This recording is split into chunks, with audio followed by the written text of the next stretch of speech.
Maximus, James Bond, Norman Bates, Ripley, George Bailey, and Sarah Connor are known as some of the greatest characters to ever grace the big screen. If you don't know who any of these are, then go become cultured and watch those movies.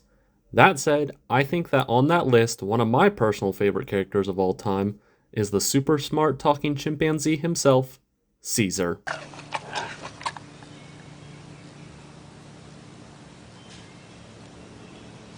Yes, I am serious, as evident by the length of this video. I think it's a crime that the modern Planet of the Apes trilogy doesn't get more recognition and love because they absolutely deserve it. There are so many things that make these movies great, from the incredible special effects, the acting, the story, and most importantly, the characters, with the one receiving the most screen time being Caesar. I'm kind of surprised this trilogy hasn't gotten more love on YouTube, so what better time to make this video than with the upcoming release of the Kingdom of the Planet of the Apes, because that's when everyone else is making theirs. So let's go over on why Caesar is such a great character and why he should get way more recognition. With each film, Caesar goes through a core conflict that defines the rest of the movie, which is what I want to go over for each movie.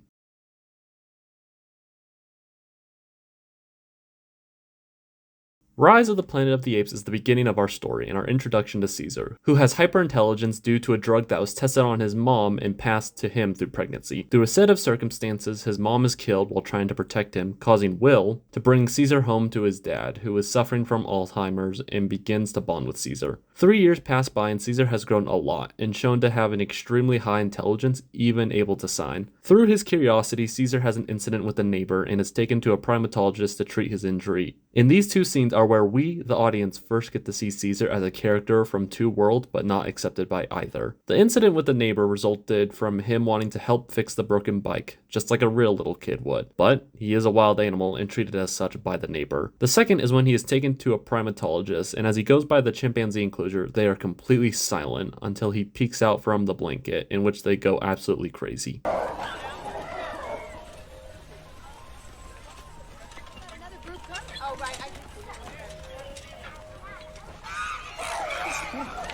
It's the eerie silence that even the chimps seem to be able to sense something off about him. We do end up seeing more of this later in the film. 5 years pass by with an excellent done scene of Caesar climbing the redwood trees. As they are walking out of the forest, the family is entering the park with their dog, which starts barking at him, causing him to roar back in a moment of anger. Come on.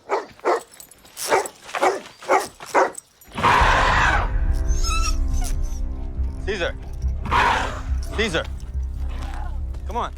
It's also subtle, but the way he tugs at his collar, realizing that to the people, he is just a pet. After that, we get the start of Caesar questioning his place in this world, asking Will if he's a pet. He then asks Will where his parents are, which causes Will to explain about how his mother was used for testing and then killed, and how she gave him his intelligence from the drug she received. We get to see how much information this is for Caesar and how he tries to grapple with it, and it begins to put seeds of doubt into him about humanity. We also get to see him start to realize that while he is almost as smart as a human, if not equally smart, he's still just a chimpanzee and can't fit in with people. The next thing I wish to talk about is when Will's father, who is suffering from dementia and accidentally gets into the wrong car, crashes it, causing the owner of the car, the neighbor next door, to start yelling at him and demeaning him. Meanwhile, Caesar watches from the window and intervenes defending Charles, but in the process goes overboard and ends up chasing down the neighbor even while he tries to flee and bites off one of his fingers. After doing this, Caesar realizes at how everyone looks at him terrified. Similarly to the incident with the dog, Caesar realizes his animalistic tendencies to have taken over despite being highly intelligent and goes to Charles for comfort. Even though he still is an intelligent chimpanzee at this point, you can still see the emotional intelligence of a human behind his eyes. Caesar undoubtedly has a strong relationship with Will, and he certainly is one of the influences of Caesar's conflict between ape versus humans, but I believe Charles should also be noted, as Caesar spends almost all his time at home with him. The whole reason for the attack was because he was defending Charles, and even after realizing what he did, he goes to hug Charles for comfort like a child would to their parent. Caesar is then placed in an ape shelter where he is left there by Will because of the court order, who can't do anything, and we see Caesar's heart-wrenching reaction as he's left behind. We have to go home. Coming back soon. Okay?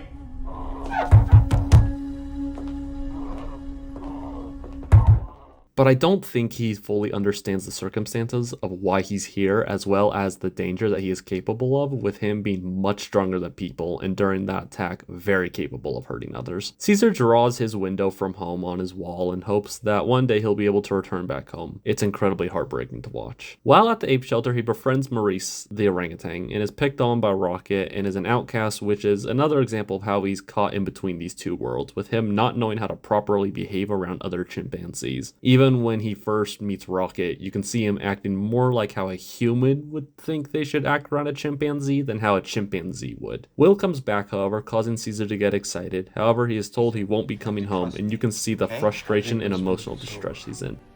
Trust me. You'll be okay.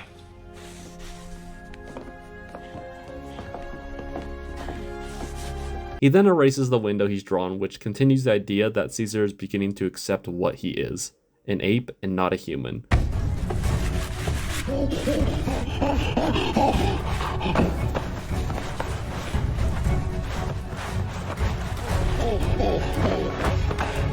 And does not belong in that world. This is the second and arguably biggest moment of Caesar coming to terms with his identity. Despite being an outcast, we see Caesar begin to use his more human-like characteristics to plan a way to win over the other chimps. He does this through his intelligence, which is something that this series does extremely well. The level of intelligence is believable and consistent based on the context throughout this franchise, which is such a godsend because most movies can't even have a character act consistently intelligent in one movie. Even when growing into a leader, he does it by making allies instead of brute strength, freeing Buck to help usurp Rocket as the dominant chimpanzee, and the beginning of the other chimps beginning to accept him as their leader. We then get the final pivotal moment of Caesar rejecting his human identity when Will comes a third time, bribing the ape center to take Caesar home. However, Caesar actually chooses to stay, closing the door. It's subtle, but we get one really quick but important shot, and that is Caesar looking at the leash in Will's hand, the item that symbolizes what Caesar is outside of the world of apes.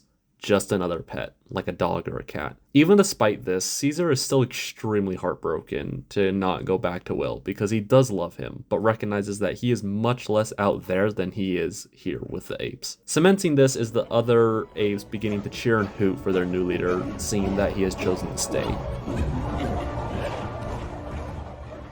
The next important scene we have is Caesar's philosophy, which ends up becoming a sort of religious saying and motto for the apes, and that is, apes together strong. Caesar believes that all apes together is beneficial and they can accomplish more together, which is true, but this philosophy does end up coming back to haunt him in the form of Koba. Caesar gets a hold of the new ALZ-113 drug and releases it at the ape center to make all the other apes as smart as he is, which most likely boosted his own intelligence because he already had the AZ-112 in his system. And you can really see it in his eyes, having that much more human-like look and sentience behind them. Okay, so I've talked about the writing behind Caesar so far and why he's such a great character in terms of depth. But I failed to mention that another part of what makes Caesar such a great character is just how much of a badass he is, with his face-off between him and Dodge probably being the first example, and definitely not the last, but we do get probably his most iconic scene in this franchise.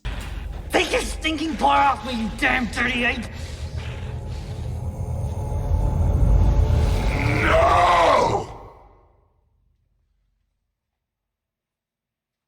Not only is it so well done and so powerful, but it's great that his first words are a defined response to a human, which in a way represents his view towards humans and how they treated him and the other apes. Caesar frees the rest of the apes, and the apes begin to attack Rhodey, one of the other employees at the ape center, but Caesar stops them, which continues to show how even though he is leading this uprising against humanity, he doesn't view every single human as bad and actually spares Rhodey. Dodge comes back with the zap stick, however, he is killed when Caesar sprays him with the hose, and while I personally believe that there is a special place in hell for anyone who mistreats and abuses animals, and Dodge absolutely had this coming, Caesar is still clearly distraught about killing him, even if by accident, which really demonstrates a core belief of Caesar's character and that he just wants to free apes and create peace for them, but wants to do so without bloodshed, or at the very least, minimal bloodshed. All the apes escape escape as they make their way to the redwood forest, and action is a lot of fun, but there's two bits I specifically want to talk about, and that is stopping Buck from killing the policeman, which again emphasizes my statement earlier, and his interaction with Jacobs, who he confronts after the helicopter crashed resulting in Buck's death, and Caesar does stare at Jacobs, who calls for help, but Caesar instead walks away, leaving Koba to come over and push the helicopter over the bridge. Even though Caesar didn't actively play a role in his death, I believe the scene shows Koba's and Caesar's beliefs towards humans, with one being more sympathetic towards them and the other being extremely hostile towards them. I also think it's those little bits of darkness starting to form in Caesar that'll be shown more in War for the Planet of the Apes, with while not actively doing it, he doesn't necessarily stop him as well. The final scene of this movie is Will entering the redwoods to be jumped by Koba, who was thrown off him by Caesar. Will once again asks Caesar to come home when we get this. Caesar is home.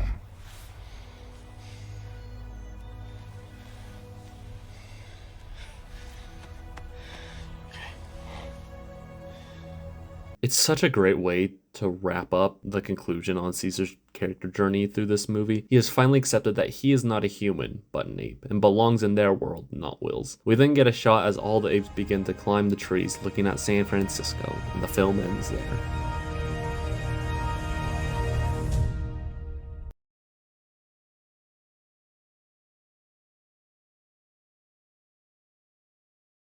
Dawn begins 10 years after the events of Rise, where we see Caesar and the apes who have made a life for themselves living in the forest. We are introduced to Blue Eyes, one of Caesar's sons, who is shown to be brash and experienced, causing an encounter with a grizzly bear in which Koba saves him and Caesar. Something that I like in this movie is we get to see a lot more quote-unquote humanity with Caesar with this one, which sounds weird to say, but there are more small moments in this one. Like after the grizzly attack and the moment of everyone realizing they're all okay, they have a good laugh over it, which I feel like a decent amount of people would do after a near-death experience.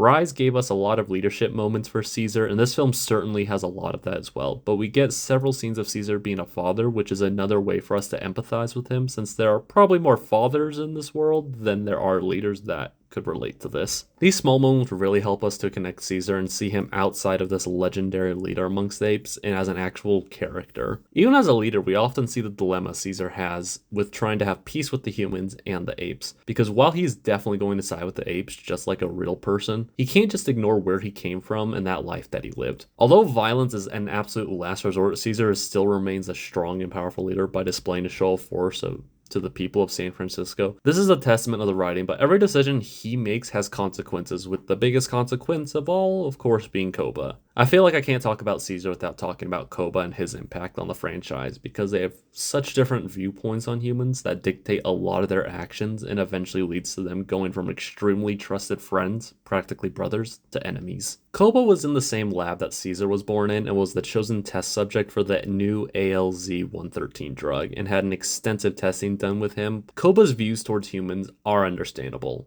It's not something along the lines of, "Me hate human because human, not ape." He was traumatized and hurt by humans, and he wants to do the same because his rage and hatred end up consuming him, even at the expense of killing other apes that either stand against him or don't actively help him in his quest for revenge.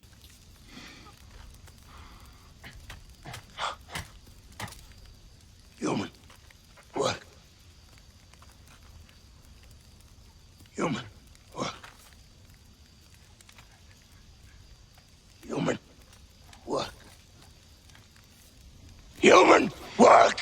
Caesar, on the other hand, fully recognizes that there are bad humans. For example, when the humans come to fix the dam and it's revealed that one of them snuck guns, resulting in a confrontation where his sons are held at gunpoint, he's furious and forces them to leave. However, upon returning and helping his sick wife, out of thankfulness, he allows some of them to continue work on the dam. Both instances of Caesar allowing work to be done on the dam are prime examples of his human upbringing, and I think even more than that. He's not a cold, heartless leader that doesn't care about others, even those who aren't necessarily his own people. This sympathy is what ends up causing apes to turn on him, including his eldest son, Koba, who questions if Caesar even cares about the apes or even his own sons. Caesar love humans more than apes. More than your sons.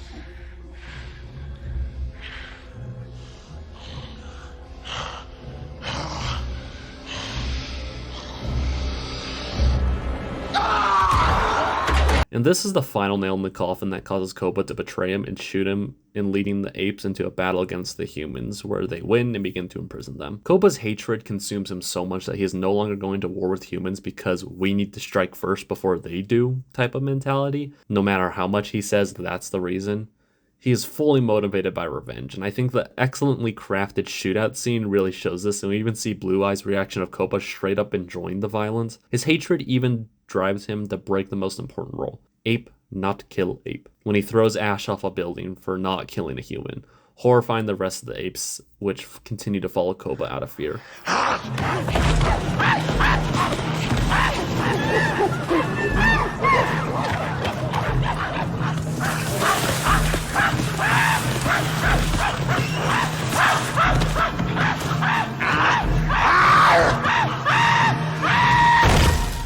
Caesar is then found by Malcolm and his family and brought to his old house to treat his wounds, and is reunited with his son Blue Eyes, where we get a really heartfelt and emotional conversation between the two. And how Caesar, while sympathetic towards humans, chose to blindly trust Koba and to ignore the darkness inside him and believe that apes are better than humans and aren't capable of such things. But in truth, they are the same and still capable of all the horrors that humans commit. I am to blame.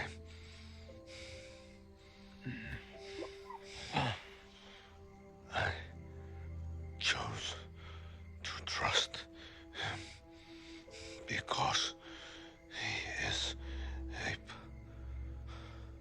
I always think ape better than human.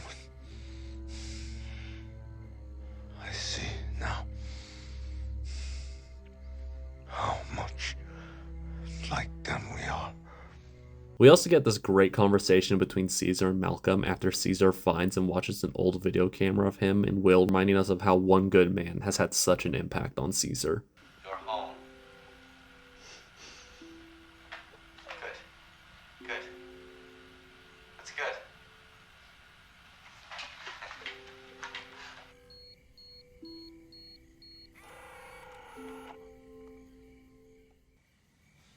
Who was that? A good man.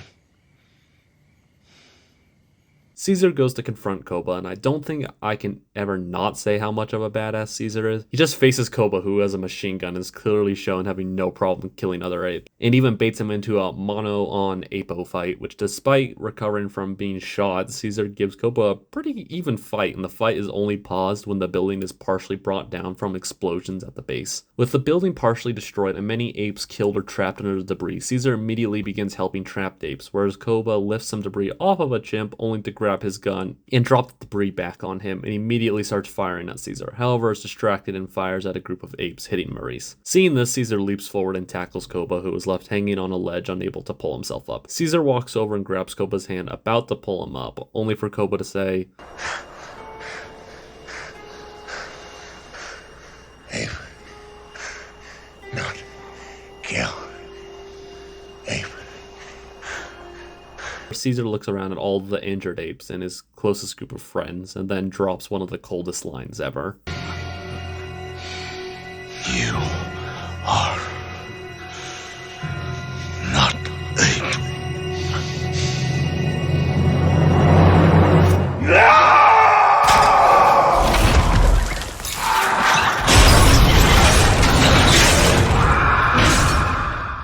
I'm so glad Caesar decided to kill Koba because he would have done so much more damage if left alive, and Caesar knew this. I sound like a broken record, but it's just another great example of how this is a decision where emotions did play a factor into it, which is very realistic given everything that has happened. I'm also so glad we didn't get the villain is spared because he's sympathetic and all the nonsense that is found in newer movies. Oh, boo-hoo! I was tested on in a lab.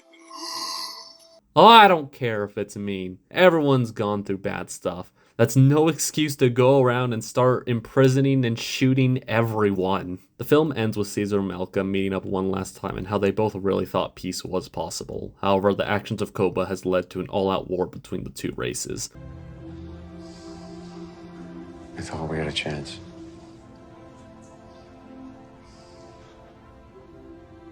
I did too. In the sheer hopelessness that comes with that knowledge, with the final shot being of Caesar as he looks out onto the rising sun, knowing that a war is on the horizon.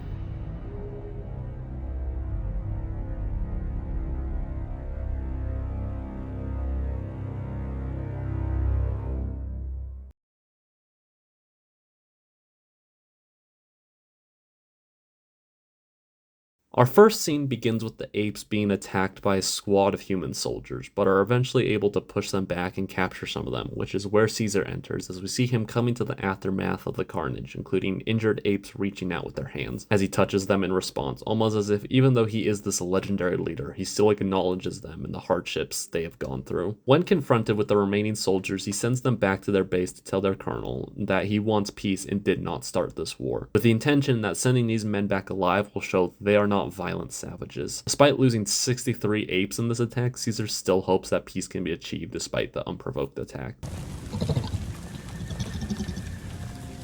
They are the message, Maurice. He will see we are not savages.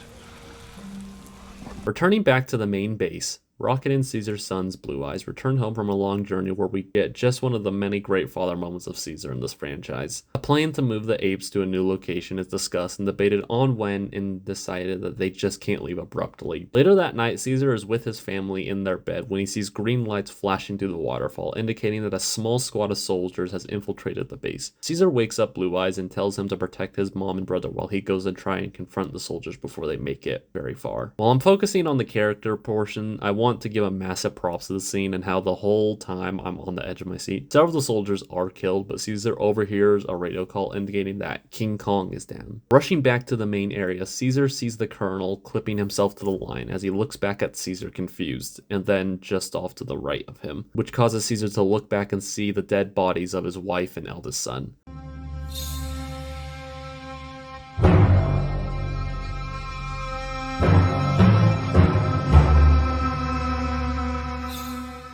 Sending Caesar into a blind rage, he runs at the colonel who escapes. The sheer amount of anger in Caesar when he attempts to kill the colonel here is so powerful, and it's hard not to want him to get a hold of the colonel and, well, make him look like the most recent story on a fatal chimp mauling. Right, this should be a career end. Okay, strap in everyone, you ready? Send the police! What's the problem there? The chimp killed my... In morning, several apes are sent to find his youngest son Cornelius and to leave Caesar by himself so he can grieve. The amount of grief and guilt for leaving his family, not protecting them to try and intercept the soldiers is immeasurable, especially as a father and a husband, which makes you feel the tidal wave of relief he experiences when Cornelius pops out from a hidden section and runs into his arms. Both of them tightly embrace each other, and the relief knowing that they have each other, but also the sadness that half of their family is gone.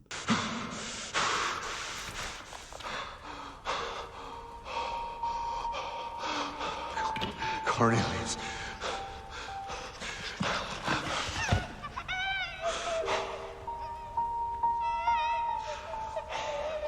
You're safe now. Behold a grown man weeping like... That was your plan? Are you crying? Yes, I'm crying. He hit me with a chair. The decision is made to leave immediately since the army knows where the apes are. However, Caesar leaves the apes in order just to go after the colonel and kill him. Caesar's journey in this film shows how one can be consumed by anger to the point where it can blind someone to become so focused on it that they push everything else out of the way. It's unnerving to see how much different a revenge-driven Caesar is. For example, when they come across an abandoned village with a soldier who he just immediately shoots as he makes a move. And then the little girl, who is later named Nova, who Caesar points the gun at way longer than Rise or Dawn Caesar would have. It's to the point where Maurice has to physically lower the gun.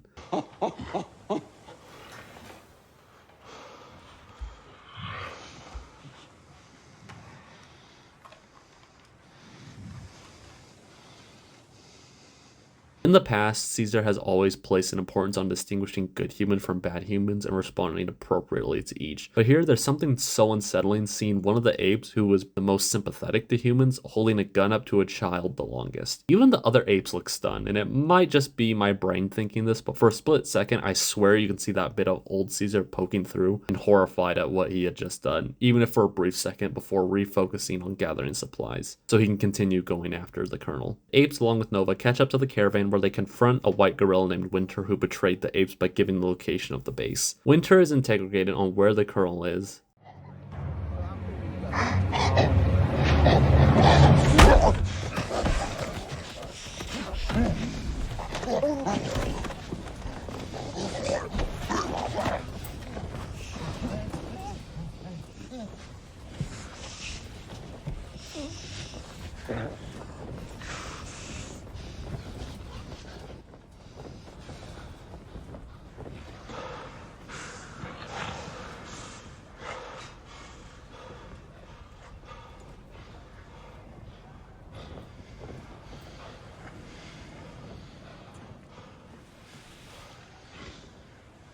Okay, I don't know how controversial this is going to be, if at all, but I think Caesar intentionally killed Winter, at least on a subconscious level, since Winter is the reason why Blue Eyes and his wife were killed. If you look at his face, that is more than just struggling to restrain Winter.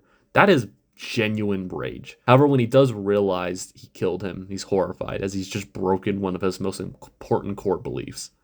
Ape, not kill ape. But this shows how anger and a quest for revenge can blind and corrupt an individual, making them compromise even their most important morals and values. Even when Maurice, Rocket, and Luca are discussing what to do next, Caesar just stares off, not paying any attention, horrified with what he's done, and sees a vision of Koba with the beginning realization that he and Koba are more alike than he wishes to admit.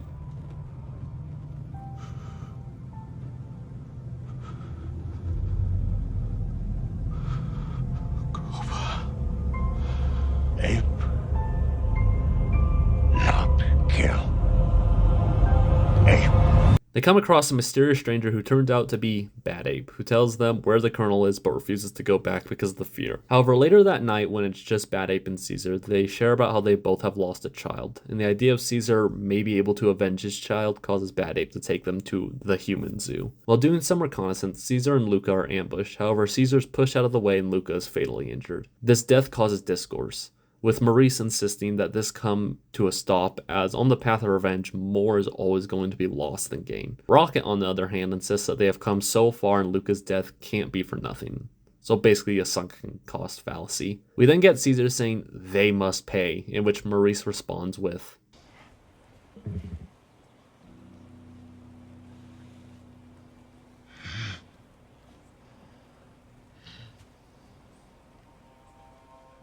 Caesar has had the vision of Koba and already fears that he is like him in the aspect of killing other apes.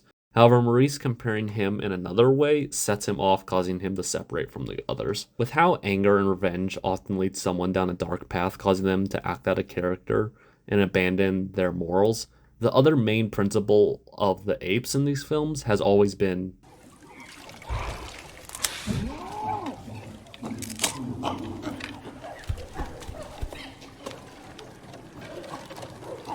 of which Caesar is actively ignoring in his quest for revenge. Caesar comes across his own apes captured in the human zoo, and several are strung up and finds out that they were ambushed before he finds himself ambushed and taken to the colonel. In this moment, you can tell how he realizes what his actions has caused, and how he wasn't there for his people who he is supposed to lead and protect.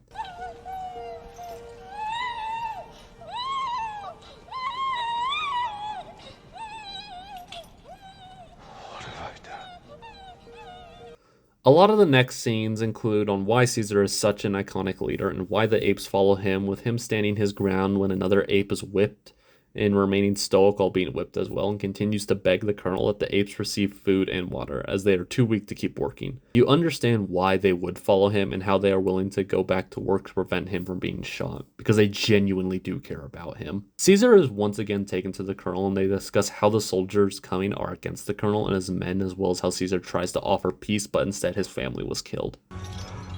What do you think my men would have done to your apes if you'd killed me? Or is killing me more important? Right there, the villain telling Caesar straight to his face and questioning on what his goal and purpose is there.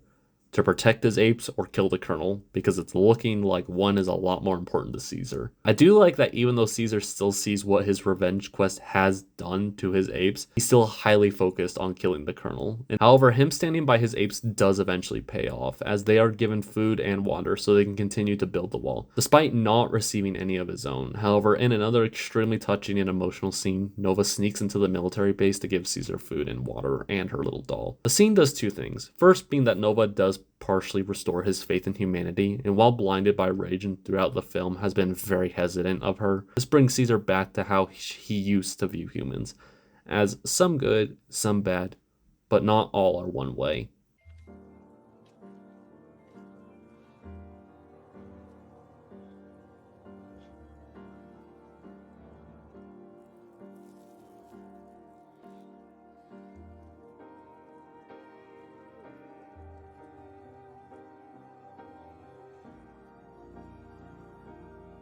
The other one is when the apes signal strong together, which in Dawn, Caesar had to wait to challenge Koba because he said,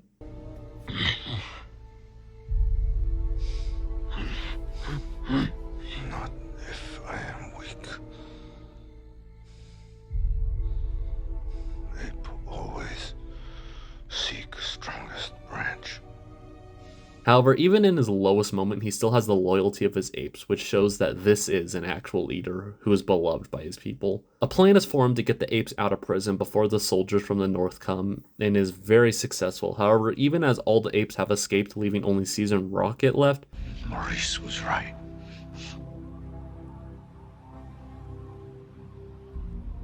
I am like Cobra. He could not escape his hate.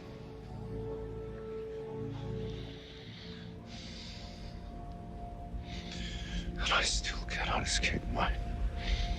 even when freedom is there, he still continues to be consumed by his personal feelings. He is still consumed by his hatred, just like Koba. Caesar makes his way into the Colonel's office and grabs a gun, only to find the Colonel has been infected from the disease from the doll Nova gave Caesar, making him speechless. We get an extremely tense scene where Caesar, crying, points the gun to the Colonel, who cocks the gun, waiting for Caesar to pull the trigger.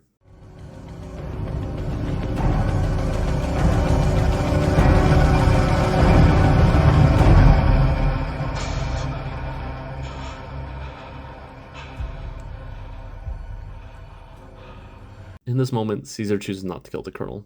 Not because he forgives him, but because he knows that letting his hatred consume him and to kill him would be everything that the Colonel has said about the apes. It's also very interesting to see him almost take pity on the Colonel, who had suffered from this disease that he had become an extremist and had to deal with it. I believe the pity also comes from the fact that the Colonel, who is experiencing the very disease he's tried to rid of, learns that while he can't talk, he's still present and conscious, if you will. And realizing that killing his own son was not putting down some wild animal humanely, but instead a father killing his son. Despite the very different circumstances, Caesar can relate with the Colonel over how they have both lost a son and knows that the Colonel realizes what he's done.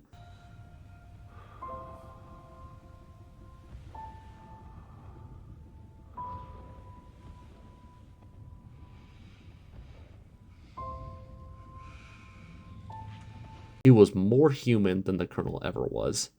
It's such a powerful moment that when his hate was absolutely at his strongest, and while he does have that peace inside of him that makes him like Koba, I argue that everyone has that dark place inside them to some extent. It does not define who he is. And that even though the inner dark hatred inside us can be overwhelming at times, we are only slaves to it if we allow it to have control over us. Caesar then goes to stop the soldiers from firing on the apes by blowing up a tanker, but is shot by a crossbow by one of the soldiers that he spared at the beginning of the movie. And the look of betrayal on his face, which I get it, but on the same hand, you are trying to blow up his fellow soldiers, and just because you spared him and there's a war doesn't mean he's more loyal to the apes than the humans.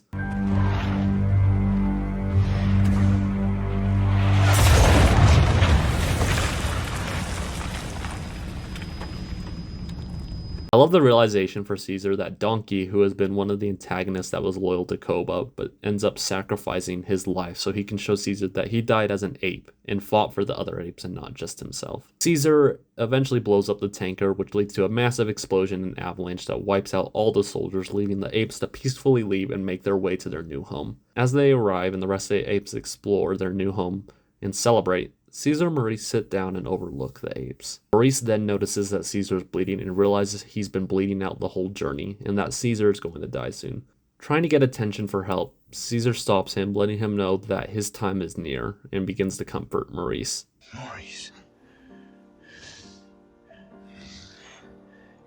You are all home now. Apes are strong. With or without me. He then looks at his son who is playing with Nova and at Ape, with Maurice noticing this and saying, Son will know who was father and what Caesar did for us. Caesar looks one last time over the apes and smiles with tears rolling down his face. He can finally be at peace knowing that he was able to get his people to safety and can take comfort knowing that they will be safe and they will be fine without him because apes are strong together. Knowing that, Caesar can finally rest after everything he has been through and peacefully dies as we get a final shot of the apes in their new home, looking back, seeing that their friend, father, and leader, Caesar, is dead.